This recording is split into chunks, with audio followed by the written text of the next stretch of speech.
सत्र का चौथा दिन है। दरअसल कल जम्मू कश्मीर विधानसभा में विशेष राज्य दर्जे की बहाली का प्रस्ताव पारित किया गया, जिस पर बीजेपी विधायकों ने जमकर हंगामा किया, वेल में नारेबाजी भी की। हंगामे के बीच स्पीकर ने 10 मिनट के भीतर ही प्रस्ताव को पारित कर दिया, जिसके बाद कहीं ना कहीं ये बवाल थमता हुआ नजर नहीं आया और अनुच्छेद 370 के तहत विशेष दर्जा बहाली के प्रस्ताव को बीते कल जिस तरह से पेश किया गया था, शिक्षा स्वास्थ्य मंत्री सकीना इत्तू ने इस प्रस्ताव का समर्थन किया था और इस पर डिस्कशन के बिना ही, बहस के बिना ही 10 मिनट के अंदर स्पीकर ने इस प्रस्ताव को पास कर दिया। उसके बाद विपक्षी विधायकों ने जमकर हंगामा किया। आप देख सकते हैं 2 तस्वीरें, ये बीते कल की कार्यवाही की 2 तस्वीरें हैं, जहां एक तरफ केंद्र शासित राज्य के उप मुख्यमंत्री सुरेंद्र सिंह चौधरी ने यह प्रस्ताव पेश किया, इसका समर्थन किया गया और उसके बाद दूसरी तस्वीर आप देख रहे हैं जहां विपक्षी विधायकों ने जमकर बवाल काटा, पर्चे फाड़े और वेल तक पहुंचकर नारेबाजी की। मुदस्सिर कादरी लगातार इस सत्र पर नजर बनाए हुए हैं और मुदस्सिर का रुख करेंगे। मुदस्सिर, बीते कल विधानसभा में जो कुछ हुआ, आज भी उसका असर कहीं ना कहीं आज की कार्यवाही पर भी देखने को मिलेगा। मुदस्सिर। बिल्कुल, मैं आपको बता दूं कि स्पीकर की आज यकीनी तौर पर यह कोशिश रहेगी कि जो कार्रवाई है असेंबली की, तो वो बिना खलल यानी कि स्मूथ जो प्रोसीडिंग्स है उनका जो है क़याम अमल में लाए। लेकिन इस तरह से जब कल की हम कार्रवाई देख रहे हैं तो काफी हंगामा हुआ, काफी शोर शराबा हुआ और यहाँ तक कि जो जिस तरह से आपने कहा कि बीजेपी के जो लेजिस्लेटर्स थे वो वेल में उतर आए और वहां से नहीं हटे जब तक कि फिर कंप्लीटली जो स्पीकर है उनको जो कल का सेशन है कंप्लीटली एडजर्न करना पड़ा पूरे दिन के लिए। तो उसके बाद जिस तरह से हमारी बात हुई लेजिस्लेटर्स से, तो उनका लगातार ये कहना था बीजेपी के लेजिस्लेटर्स का कि जब तक कि जो रेजोल्यूशन पास किया गया स्पीकर की जानिब से तो उसको वापस नहीं लिया जाता है, तब तक वो अलाउ नहीं करेंगे कि जो असेंबली की कार्रवाई हो उसको स्मूथली वो जारी रखा जा सके। और दूसरी तरफ जिस तरह से नेशनल कॉन्फ्रेंस या फिर कांग्रेस या जो अन्य एमएलए हैं वहां पर, तो उन्होंने उस बिल उस रेजोल्यूशन का समर्थन दे दिया और ये कहा कि ये उनका हक है और उनके मैनिफेस्टो में भी जिस तरह से ये जिक्र था इसका, हालांकि आर्टिकल 370 के रेस्टोरेशन का जिक्र था उनके मैनिफेस्टो में, लेकिन उन्होंने जो रेजोल्यूशन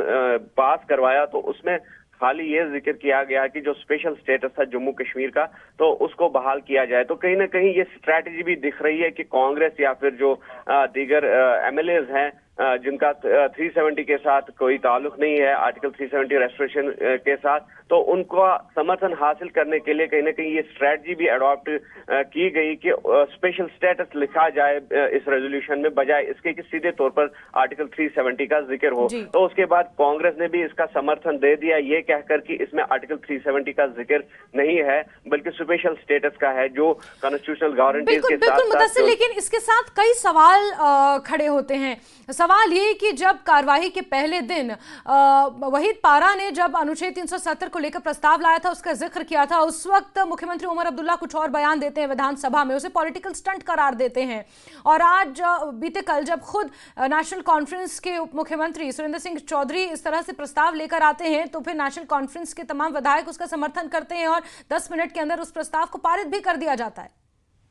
बिल्कुल, ये काबिल जिक्र बात है कि जिस तरह से पहले ही दिन जब कोशिश की थी वहीद रहमान पारा ने इसी तरह का रेजोल्यूशन पेश करने के लिए, मूव करने के, तो उसके बाद ही जिस तरह से रिएक्ट किया गया, रिएक्शंस देखे गए। हालांकि बीजेपी ने विरोध तो जताया अपना, लेकिन उसके साथ साथ जिस तरह से मुख्यमंत्री उमर अब्दुल्ला का अगर बात की जाए तो उन्होंने भी ये कहा कि ये एक पॉलिटिकल स्टंट है, ये मीडिया को अपनी तरफ रागिब करने की एक कोशिश है, लाइमलाइट में आने की कोशिश है। और कहीं ना कहीं उससे ये बात समझ में आती है कि जो एनकैश करने की कोशिश की थी पीडीपी ने इस मुद्दे को, तो वो कहीं ना कहीं खटका नेशनल कॉन्फ्रेंस को। वो चाहते थे कि जो क्रेडिट है वो नेशनल कॉन्फ्रेंस के हक में ही जाए, लेकिन कोशिश पीडीपी ने भी की क्रेडिट जो है उनके ही हक में जाए। और सेम यही हुआ कि कल भी जिस तरह से महबूबा मुफ्ती ने प्रेस कॉन्फ्रेंस की, तो प्रेस कॉन्फ्रेंस में उन्होंने ये कहा कि ये पीडीपी ने कोशिश की पहले ही दिन की 370 पर रेजोल्यूशन लाया जाए और उसके बाद ही नेशनल कॉन्फ्रेंस नींद से जाग गई और नेशनल कॉन्फ्रेंस को अब मुनासिब लगा कि बिल्कुल मुदस्सिर, और कुल मिलाकर कोशिश यही नजर आ रही है, चाहे पीडीपी की बात की जाए या नेशनल कॉन्फ्रेंस की बात की जाए, कोशिश यही है कि जनता के बीच एक संदेश देने की कि अनुच्छेद 370 स्पेशल स्टेटस की बहाली को लेकर हम कदम उठा रहे हैं। वो कदम क्या हैं, किस तरह से उठाए जा रहे हैं, कितनी उनकी अकाउंटेबिलिटी इन पार्टियों की है, उसको लेकर इस पर कोई ध्यान, कोई चर्चा नहीं हो रही है। लेकिन इस बीच विपक्ष लगातार अपना विरोध जता रहा है और आज भी इस कार्यवाही के चौथे दिन भी हंगामे के पूरे आसार विधानसभा में नजर आ रहे हैं। मुद्दा से नजर बना के रखें। बहुत